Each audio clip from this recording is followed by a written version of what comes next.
Quero prosseguir neste tema tão glorioso, onde já em alguns programas o Senhor tem nos revelado algo tão precioso da sua palavra, acerca da grande mensagem que se encontra no versículo 29 do capítulo 8 da Epístola aos Romanos, conformados à imagem de Cristo. No último estudo, eu dei prosseguimento naquela porção, naquele texto, de 2 Coríntios, capítulo 11 e o versículo 3, onde Paulo, ele temia que aqueles cristãos em Corinto fossem enganados, como Eva foi enganada pela astúcia da serpente, e que as mentes deles fossem corrompidas, e que eles se apartassem da simplicidade e da pureza devidas a Cristo. E aqui, hoje eu quero continuar na sequência do estudo passado, onde nós estivemos vendo sobre a queda. Como foi a queda? Nós temos que entender a profundidade da queda para saber o que realmente ocorreu com a nossa mente. Porque Paulo temia que aqueles cristãos em Corinto, eles tivessem suas mentes corrompidas com a astúcia, com o engano de Satanás. Isso é muito importante, meus amados em Cristo. Se nós não entendermos que as grandes batalhas da nossa vida ocorrem na nossa mente, nós jamais poderemos viver a vida cristã num plano mais alto. Jamais poderemos ter uma vida cristã nos lugares celestiais, daquilo que chamamos a experiência mais elevada da nossa fé. Viveremos sempre na superficialidade, sempre medíocres. Viveremos a nossa fé na sombra de outros. Isso não é vida cristã.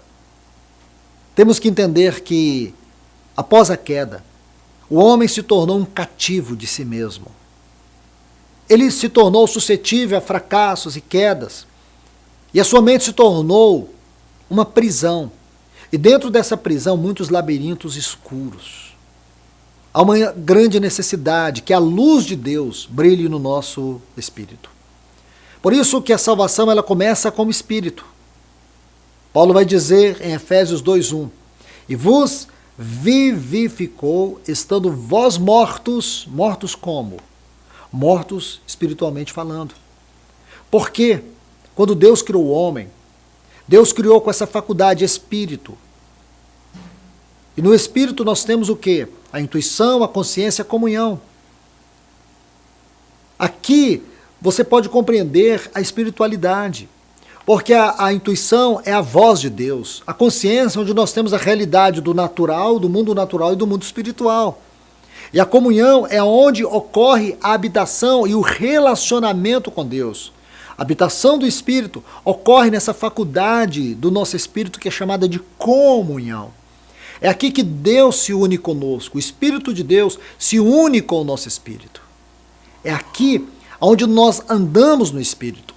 É aqui onde nós somos cheios do Espírito.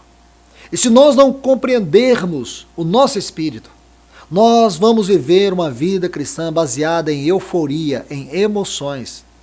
As nossas emoções, se elas não forem governadas pela comunhão, essa faculdade do nosso Espírito, se elas não forem governadas pela habitação do Espírito no nosso Espírito, nós teremos sempre experiências passageiras. E nunca experiências construtivas. Experiências construtivas na nossa fé, elas nos elevam, elas nos amadurecem, elas nos aprofundam na espiritualidade. Não existe nada tão trágico para este mundo do que um cristão superficial. Uma luz que não brilha, um sal que não salga. Um cristão que não é diferente, que não faz diferença. Um cristão que está conformado, que está dentro dos moldes do mundo. Meus irmãos e irmãs, este assunto é glorioso. Entender a queda é algo importante. Eu quero citar apenas 3 frases ou 3 pequenas porções de alguns versículos para que nós entendamos um pouco sobre isso. E depois, nos próximos programas, nós iremos continuar. O primeiro está aqui em Gênesis capítulo 2, versículo 17, quando Deus está advertindo o homem acerca da árvore do conhecimento do bem e do mal e da árvore da vida. Então Deus diz para o homem que se ele comesse daquela árvore, do conhecimento do bem e do mal, certamente morrerás. Essa frase, certamente morrerás, não existe no hebraico. Morrendo, morrerás. Porque esse morrendo é a morte espiritual, e esse morrerás é a separação eterna de Deus. Um outro texto que eu quero que você note é Gênesis 3:8, quando diz que Adão e Eva, eles ouviram a voz de Deus que andava no jardim pela viração do dia. Essa palavra andava, ela vem de um vocábulo hebraico, peniim, da onde vem face.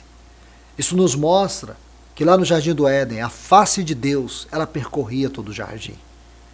E por último, Gênesis 3:24, quando diz que Deus expulsou o homem e colocou uma espada inflamada, para que o homem não tomasse ou não retornasse à árvore da vida. Então tudo isso descreve tanto as consequências da queda, como também o ambiente que o homem vivia. Porque era aí que o homem tinha comunhão com Deus. E essa comunhão foi perdida.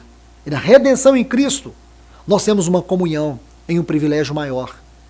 Mas primeiro nós temos que entender que essa comunhão, que essa restauração, ela corre no nosso espírito e atinge as nossas faculdades almáticas. Aí a salvação acontece, aí nós temos a salvação plena. Eu quero voltar sobre esses textos aqui de Gênesis, para que o Senhor continue nos ajudando. Espero contar com a sua companhia no próximo programa, Celebrando Deus. Que o Senhor nos dê um tempo de revelação na sua palavra e que Ele nos abençoe.